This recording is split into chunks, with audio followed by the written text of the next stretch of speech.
জীবনটা কিন্তু অনেক কঠিন। জীবনে সুখ এবং শান্তি পেতে হলে অনেক যুদ্ধ করতে হয়, তারপরে কিন্তু জীবনে সুখ পাওয়া যায়। তাই বলছি, হালাল পথে উপার্জন করুন, দিন শেষে দেখবেন আপনার মতো শান্তি কেউ পাবে না ইনশাআল্লাহ।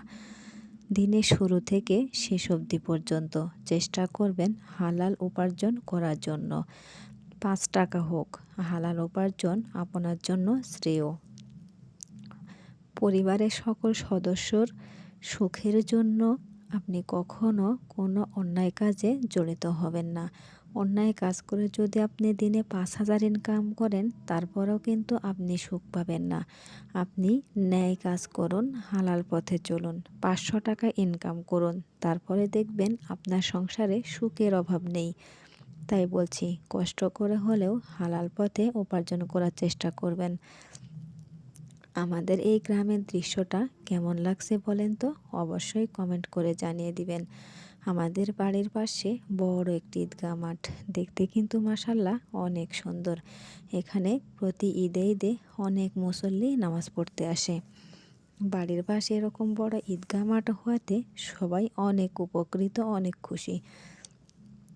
গ্রামের এই পরিবেশটা দেখতে কিন্তু অসাধারণ। এই যে এটা আমার বাড়ি, কেমন হয়েছে বলেন তো? চাইলে পরবর্তীতে বাড়ির পুরো ভিডিও আপলোড দেওয়ার চেষ্টা করব। ঈদগাহ মাঠের সাথে বিরাট একটি পুকুর, দেখতেও কিন্তু মাশাআল্লাহ অসাধারণ। আমার বাড়ির পাশেই এই পুকুরটা। এখানে বসে সময় কাটাতে অনেক ভালো লাগে। সবুজ শ্যামল প্রকৃতির মাঝে সময় কাটাতে কার না ভালো লাগে বলেন তো? আমার কিন্তু বেশ ভালো লাগে। যখন মন খারাপ থাকে, বাড়ি থেকে একটু বাহিরে বের হয়ে সবুজ প্রকৃতির মাঝে বসে সময় কাটাতে অনেক অনেক মজা লাগে। আমার বাড়ির পাশের রাস্তাটাও দারুণ, সব কিছু মিলেই অসাধারণ। আমার বাসা থেকে শহরের মধ্যে যেতে মাত্র 5 টাকা গাড়ির ভাড়া লাগে, তাহলে কিন্তু আমরা শহর উপভোগ করতে পারি। কিন্তু আমাদের বাড়ির পাশের যে পরিবেশটা দেখছেন, সেম গ্রামের মতো, এমনকি গ্রামই বলতে পারেন। শহরের কাছে গ্রামটা অসাধারণ, খুব ভালো লাগলো।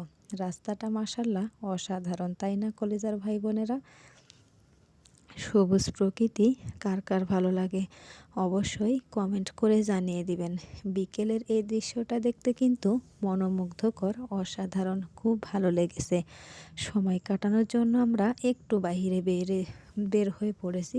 এটা হচ্ছে আমার বাড়ির পাশেই, বাড়ির চতুর্দিকে আর কি। এটা হচ্ছে আমার পুরান বাড়ির গেটের সামনে এই ফুলের গাছ। আমরা আপাতত পুরান বাড়িতেই থাকি, নতুন বিল্ডিংয়ে এখনও যায় নাই। তবে দোতলা কমপ্লিট হলেই বিল্ডিংয়ে যাব চিন্তা ভাবনা আছে ইনশাআল্লাহ।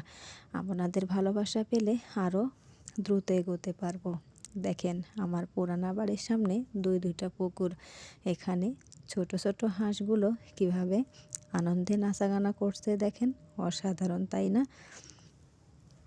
এই পরিবেশটা কিন্তু দারুণ মনোমুগ্ধকর, মন কাড়া সৌন্দর্য, একবারে অসাধারণ। ধন্যবাদ।